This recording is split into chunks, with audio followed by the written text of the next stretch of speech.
Assalamualaikum warahmatullahi wabarakatuh. Kembali lagi di channel Mak Saufa. Alhamdulillah di kesempatan kali ini Mak Saufa mau sharing kegiatan emak di hari ini. Jadi seperti biasa setiap 3 hari sekali Mak Saufa mau belanja perjajanan.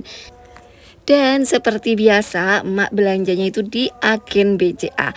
Kali ini emak belanjanya itu Rp100.000. Dan kira-kira Mak Saufa beli jajanan apa aja ya. Dan ini kira-kira seperti inilah ya, kalau kita belanja jajanan 100.000 dapatnya sekian. Jadi untuk jajanan ini emak belanjanya itu per 3 hari sekali. Kalau untuk aneka mie, bakso, sosis itu emak belanjanya kadang 4 hari, kadang 5 hari sekali. Intinya belanjanya itu emak selalu ini ya, urutkan, kadang juga sesuaikan sama kebutuhan aja gitu. Karena memang kalau stok aja gitu ya Bunda ya. Jadi kita selalu memastikan bahwa stok-stok jajanan, stok-stok aneka bahan-bahan yang mau kita jual tuh selalu siap dan sedia. Dan di sini untuk jajanan itu emak budgetkan 100.000-an aja, karena di sini tuh untuk modalnya dibagi-bagi ya Bunda ya. Ada yang modal untuk sembako 100.000, ada yang modal untuk jajanan basah ya, untuk kayak bikin mie ayam, bikin sosis, bakso kayak gitu juga 100.000, dan untuk belanja jajanan juga 100.000 seperti itu. Intinya bagaimana dengan modal kecil tapi tetap muter, tetap berjalan, dan insya Allah tetap ini ya, menguntungkan kayak gitu. Nah, mengenai kegelisahan tentang punya anak dan nanti anak itu bakal ngabisin jajan. Jadi gini ya Bunda ya, kalau kita istilahnya mau usaha terus kita menakutkan sesuatu, istilahnya itu kan resiko ya Bunda ya. Jadi kita nggak bakal maju-maju ya. Itu sih saran dari emak. Jadi kalau kalian pengen bikin usaha, nggak usah menakutkan sesuatu yang belum terjadi atau yang kita takutkan. Nah, meskipun itu terjadi pun, ibaratnya itu gini loh Bunda, kalau kita nggak jualan, anak kita tetap jajan.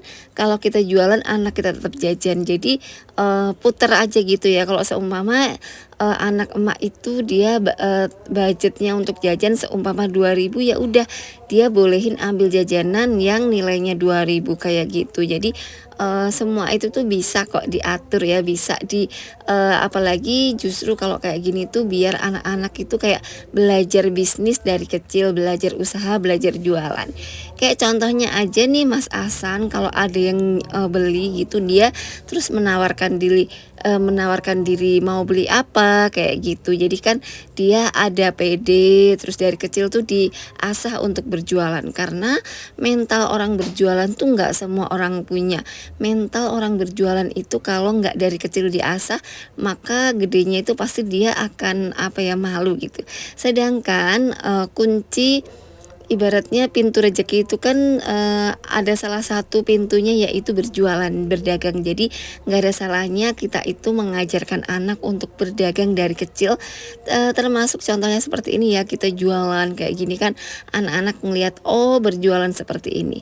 Emak pun belajar dari orang tua emak yang dulu berjualan. Jadi oh kalau berjualan tuh harus kulaan dulu, ntar uangnya diputar lagi, nanti disisain untuk modal. Seperti itu tuh emak juga banyak belajar dari orang tua emak. Jadi jangan takutkan hal-hal kayak gitu ya Bunda-bunda ya. Terus seumpama untungnya kecil ya, memang sesuatu itu diawali dari hal kecil dulu, untuk kedepannya itu jadi gede gitu ya.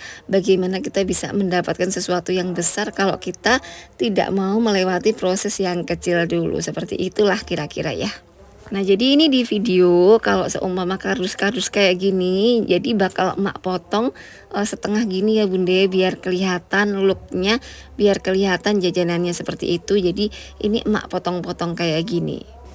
Jadi untuk bunda-bunda yang punya niatan mau berjualan, mau berdagang apapun itu, mau buka warung seperti apa, sekecil apa, intinya kita anggap saja sedang membangun perusahaan kita sendiri, dan bagaimana cara kita supaya perusahaan kita itu maju, perusahaan kita itu berkembang, perusahaan kita itu jadi perusahaan yang besar. Jadi bagaimana kita mencari inovasi seperti itu ya, kita harus pokoknya mau gitu ya Bunda ya, mau ibaratnya itu apa ya, menanggung resiko, ibaratnya nggak cuman kita maunya untung aja, karena pastinya namanya bisnis, namanya usaha itu pasti ada resikonya. Apapun itu, jualan buah resikonya kalau nggak laku ya busuk, jualan sayur kalau nggak laku ya sama seperti itu ya, jualan jajanan pun karena terlalu banyak yang jualan makanya jajannya nggak terlalu laku seperti itu ya, itu termasuk resiko juga. Bagaimana cara kita supaya jajanan kita itu tetap laku? Apakah kita mungkin penataannya dirapikan, atau mungkin cara kita berdagang, atau jajanan kita yang dilengkapin. Pokoknya intinya bagaimana caranya kita aja, dan insya Allah ya kita dengan belajar sedikit demi sedikit dari usaha yang kita bangun, insya Allah kok kalau kita telatenin terus kita bakal jadi profesional. Nggak ada seorang profesional yang nggak belajar dari hal kecil. Jadi kita tekunin terus hal kecil, insya Allah lama-lama kita jadi agen ya, insya Allah. Amin Allahumma amin. Emak pun pengen banget ya bunda-bunda ya, jadi warung emak itu nanti jadi warung yang lengkap banget, terus jadi setengah agen gitu. Seneng banget jadi agen gede pun banget insya Allah ya bunda ya. Dan ini di video, jadi karena anak-anak emak kan ini ada libur panjang, jadi emak ajakin ke Kenan. Dan ternyata di Kenan ini sedang ada grand opening, pembukaan gedung baru. Jadi Mak Saufa ini nggak bisa masuk ya, karena memang benar-benar full, benar-benar mau masuk pun harus antri dan berdesak-desakan gitu ya bunda ya. Jadi Mak Saufa kan bawa anak-anak kecil, jadi nggak mungkin masuk. Jadi di sini Mak cuman ngeliatin dari jauh aja. Jadi sekarang Mall Kenan itu makin luas ya bunda, karena sekarang kalau dulu kan bangunannya cuma satu, sekarang bangunannya itu ada dua. Jadi insya Allah kalau nanti nggak rame ya, udah maksudnya nggak terlalu rame, nanti insya Allah Mak bakal reviewin Mall Kenan yang baru. Dan selanjutnya di sini emak mau masak sarden ya bunda-bunda. Jadi karena emak itu mau masak sesuatu yang simple dan nggak terlalu ribet tapi tetap enak, yaitu sarden telur. Jadi di sini emak udah siapin telur diceplok, dan juga untuk bumbunya ada bawang merah, bawang putih, dan juga cabai. Nanti dikocak-kocak gitu ya, diaduk-aduk, dan selanjutnya nanti dimasukkan si sardennya. Jadi kalau emak lagi kondisinya anak-anak nggak bisa kepegang atau lagi rewel dan lain sebagainya, terus anak emak juga istilahnya itu nggak mau terlalu capek, emak masaknya juga masak yang simpel-simpel aja.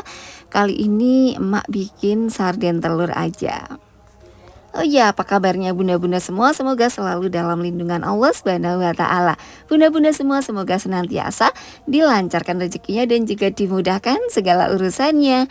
Jadi bunda-bunda semua, semoga apa yang emak sharingin ke bunda-bunda ini semoga bisa bermanfaat ya. Jadi apa yang emak sharingin ini benar-benar pure dari pengalaman emak. Jadi bunda-bunda semua yang mau buka usaha nggak usah takut, nggak usah ragu, dijalanin dulu. Nah setelah itu sambil jalan kita cari solusinya, seperti itu ya. Jadi kalau kita cuman rencana-rencana, takut ini takut itu, biasanya seseorang yang nggak bisa maju itu karena ketakutannya sendiri. Jadi kayak besi aja bisa patah karena karatnya sendiri, seperti itulah ya bunda. Pokoknya nggak usah takut.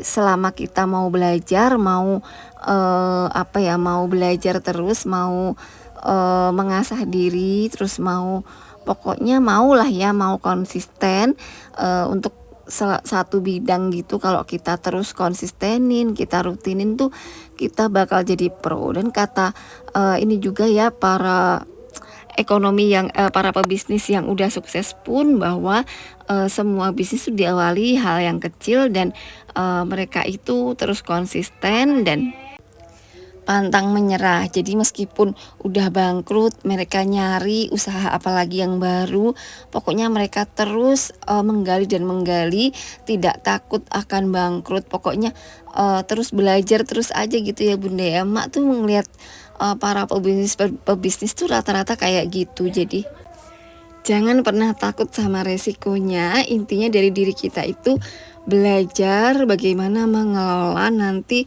uang masuk, uang keluar, terus pokoknya diatur sedemikian rupa untuk modalnya juga biar muter terus dan bisa bertambah terus.